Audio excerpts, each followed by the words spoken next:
Je suis Biassou Samuel. Je suis le responsable des infrastructures socio-communautaires, c'est-à-dire responsable de la mise en œuvre du plan d'action de réinstallation du projet Viva Logone.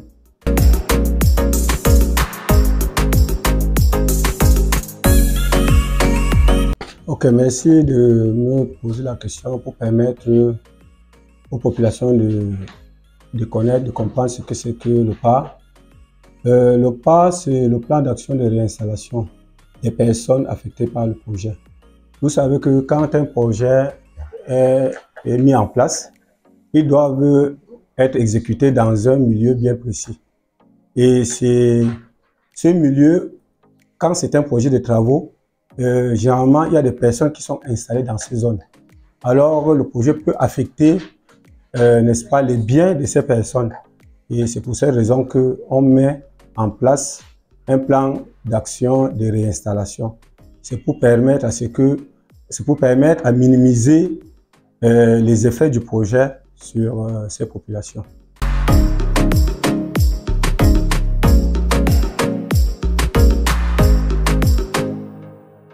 Les activités du plan d'action de réinstallation consistent à, comme on l'entend dans cette définition, à réinstaller les personnes affectées. C'est-à-dire, si dans la zone des travaux, il y a des personnes qui sont installées, ça veut dire qu'ils ont des biens qui sont affectés, comme les maisons ou bien les arbres. Alors, s'il y a ces maisons-là sur l'emprise des travaux, il faut qu'on les déplace pour que les travaux puissent être exécutés. Donc, nous les réinstallons en construisant les maisons d'habitation et les infrastructures les infrastructures sociales. Et aussi, s'il y a des arbres fruitiers ou bien d'ombrage que nous compensons pour qu'ils puissent se déplacer de la zone de travaux pour une zone en dehors des travaux.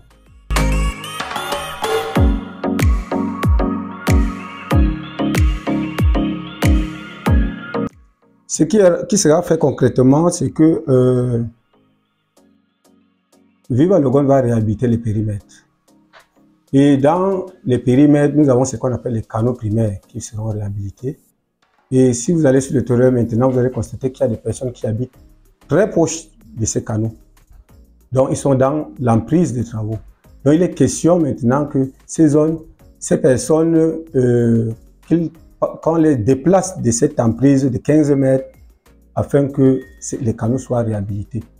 Et en dehors des périmètres, le projet va réaliser 3 ouvrages de franchissement, notamment un ouvrage de franchissement reliant la SP4 au village de Jama, un ouvrage de franchissement reliant la ville de Kaikai à Lougoy Kamas, je crois, et un autre ouvrage de franchissement, mais qui sera aussi de régulation, qu'on va réaliser à Tekele. Donc, ces 3 ouvrages-là, il est question qu'on voit s'il y a des personnes qui sont installées sur l'emprise des travaux. Eux aussi, il faudra qu'on les compense. Et le projet va aussi réhabiliter la digue de Logone à partir de Mouroula jusqu'à Tekele, sur une longueur de 18 km. Donc, il y a les personnes qui habitent dans l'emprise de 30 mètres le long du Logone, et ces personnes aussi, ils doivent être réinstallées. Et aussi, il ne faut pas oublier que le plan d'action de réinstallation va aussi compenser les pertes économiques. On appelle quoi perte économique? C'est que pendant que le périmètre sera en réhabilitation, les riziculteurs ne pourront pas cultiver cette campagne-là. Alors, le plan d'action de réinstallation va, n'est-ce pas, les venir en aide par rapport à ces pertes économiques de la campagne. Donc, c'est un peu ce qui va consister les activités du plan d'action de réinstallation.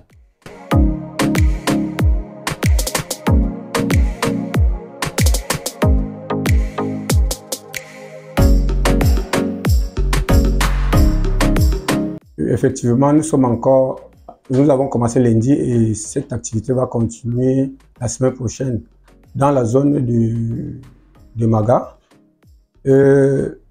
nous sommes sur le terrain pour actualiser les données du plan d'action de réinstallation. Ce plan a été réalisé en 2021 par un cabinet d'études et vous-même vous comprenez que depuis 2021, et nous le mettons en œuvre en 2024, vous comprenez qu'il y a, avec le dynamisme de la population, beaucoup de personnes se sont ajoutées ou bien ne sont plus là. Donc il faut le réactualiser pour qu'il soit adapté à ce moment-là. Sinon, nous aurons beaucoup de plaintes. Donc nous sommes en train d'actualiser les données qui étaient dans le rapport du plan d'action de réinstallation. Et cette actualisation est faite par la commission départementale de constat et d'évaluation qui est constituée des délégués départementaux et présidée par le préfet Mayo Danaï. Donc nous croyons que nous profitons pour déjà passer l'information pour la population de Maga et nous allons commencer à Maga à partir de lundi. Et tous ceux qui sont au long de la digue Mourla-Tekele, qu'ils soient prêts, ou bien ceux qui sont tout au long des canaux, des OP de Maga, qu'ils soient aussi prêts. Nous prenons, par rapport aux OP, nous prenons 15 mètres de part et d'autre. Et la digue Mourla-Tekele, c'est 15 mètres d'emprise. Donc nous sommes, bref, pour me résumer, nous actualisons les données plan d'action de réinstallation qui a été mené en 2021. Donc nous actualisons les données.